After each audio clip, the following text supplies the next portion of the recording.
Hello, today we are going to see Darson condensation or a Darson reaction. What is Darson condensation? Now see what is Darson condensation. When we get alpha beta epoxy ester from ketone and alpha halo ester in presence of base, such condensation or such reaction called as Darson condensation. So the reaction is very simple.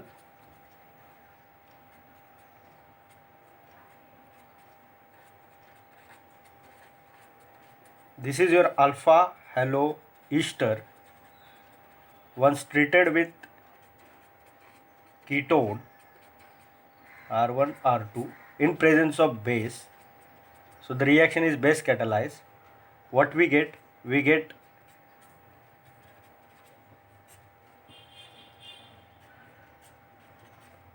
the alpha beta epoxy ester. So that this is the reaction and this is called as Darson condensation. The mechanism is very simple. Now allow me to show you the mechanism for the reaction.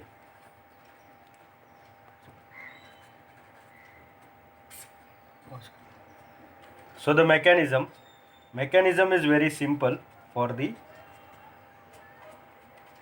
Darson condensation.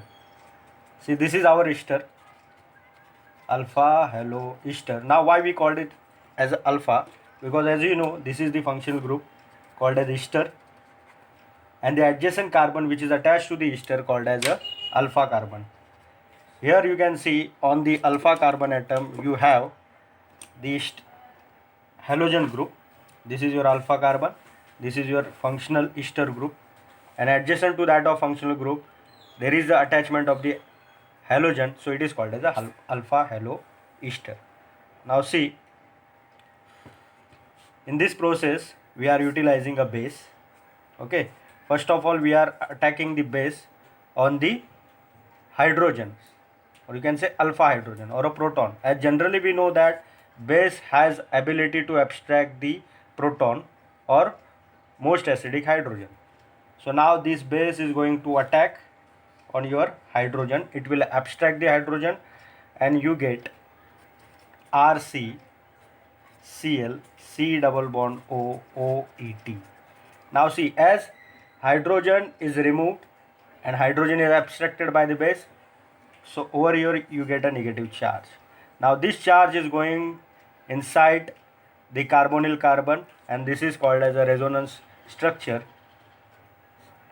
So you can see you get a resonance structure, that this is the Cl double bond CO minus and OET. Okay, so you get a resonating structure. Now the resonating structure, or you can say the double bond which is present over here or a negative charge which is present over here, act as a source for the nucleophile. Now what we have to do is that we have to attack this nucleophile on your ketone, okay. As you very well know that the carbonyl carbon for aldehyde and ketone has a partial positive and partial, oxygen have a partial negative charge. You can see over here it has a partial positive while oxygen has a partial negative charge. And nucleophile have a very good ability, or you can say nucleophile always seeking for the electrophilic attack. Now you can see that whatever we get, we are just going to attack this thing on the positive bearing charge, or you can say nucleophile.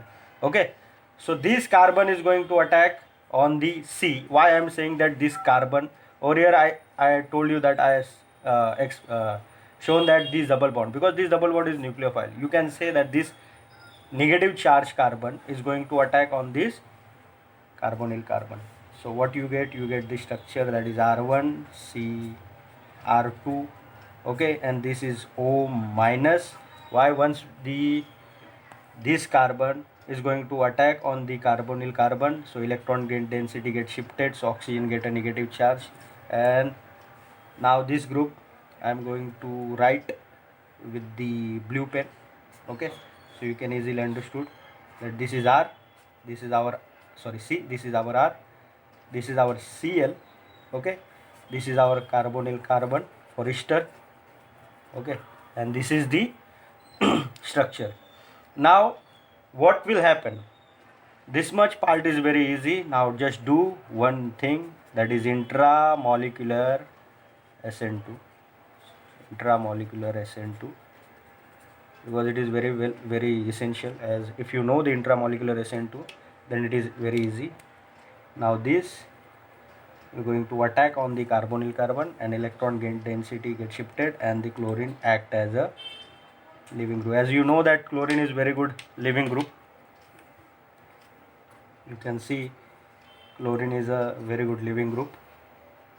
Okay, this oxygen is going to attack on the carbon of your alpha haloester, and it will push the chlorine out, and finally you get your structure, that is R1. Okay, C, I can write it like this. Okay, which is attached to the this carbon. Okay, I write this R. Now this group I am going to shift on the vertical direction, OET. Why? Because I wanted to show you the oxygen and the carbon linkage. Now you can see that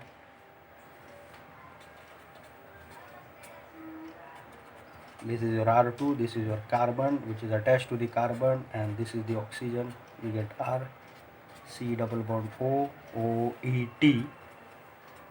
So our product, that is alpha beta epoxy ester, and the reaction is done. So this is called as alpha beta, sorry, this is called as a condensation, or you can say the Darjan condensation. Darjan condensation. For this purpose you must have to know the intramolecular SN2 concept, as well as the how base will work. Okay, so this is your Darjan condensation. See, thanks for watching.